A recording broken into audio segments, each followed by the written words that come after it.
Battlefield 1 has had one hell of a run in 2016, courtesy of the DICE's decision to skip the future in the favour of returning to the past. With the servers consistently populated on Xbox One, PlayStation 4 and PC, DICE has continued to work on the game by balancing the various vehicles, weapons and gadgets based on player feedback. They're also working to improve the Rent a Server program for those with Battlefield communities and on releasing new Battle Pack revisions for players to earn in combat.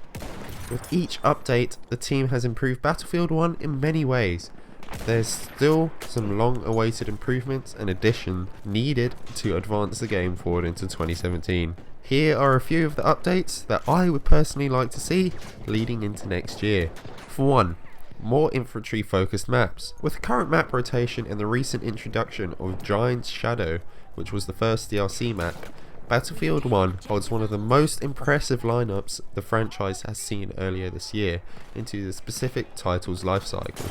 You've got wide open maps like Sinai Desert, which leave room for engagements across multiple types of terrain, plus packed maps like Amiens that provide more chaotic, close quarters engagements while you duck through alleyways, apartment buildings with your squad.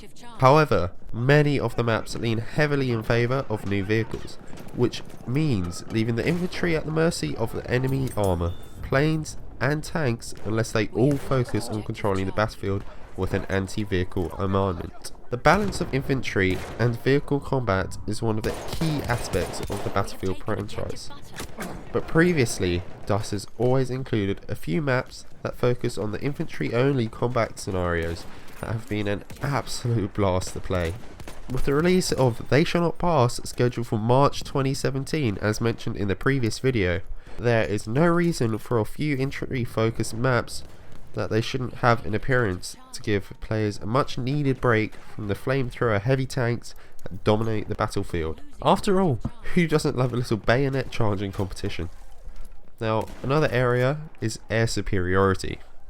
There's no questioning the success of Battlefield 1's take on aerial combat with World War I era planes. Thanks to the removal of lock-on weaponry, Battlefield 1 has had a much greater focus on teamwork while flying.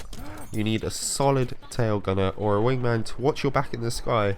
No matter the map, aerial engagements are tense, skill based and filled with epic dogfights you didn't even know you could personally handle. Most of these dogfights are currently limited because of the small number of planes each team can spawn onto the battlefield. However, this could easily be fixed if DICE brought back air superiority from Battlefield 4, introduced in the China Rising DLC expansion. The mode pits players against each other in a massive aerial battle where everyone swamped into planes from the beginning, with paper planes and machine guns instead of missiles, and jets this time around though. Things would be a little bit more intense and team orientated, leading to some gigantic aerial battles like those in Battlefield 1's single player campaign. Better tools for community run servers.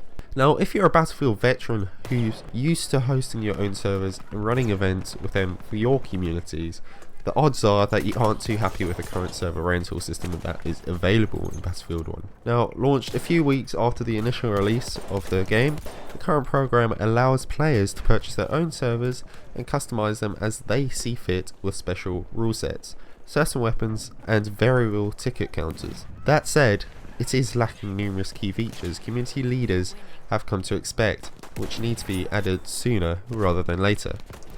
At the moment, server owners are the only people who can modify services settings, and since Battlefield 1 requires you to be logged onto the game on your personal account to manage the server, it is essentially a full-time job for those who have communities. Those who purchase servers also lack moderation controls, such as the ability to kick or ban those mistreating other players on their servers, or the ability to set a password to protect the server from unwanted visitors. Honestly, it's a bit of a mess, and this is that certainly needs to be touched up in 2017 if a PC community is going to thrive on the latest installments of the franchise. There needs to be easier access to custom game modes.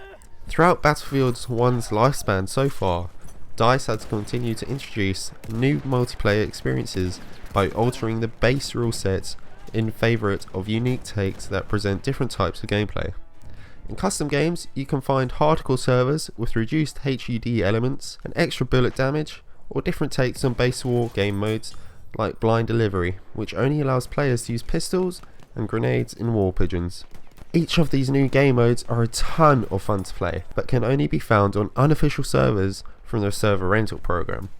Because no official servers for customs exist yet, you'll rarely find a match full of players that you can enjoy the base games presented in Battlefield 1.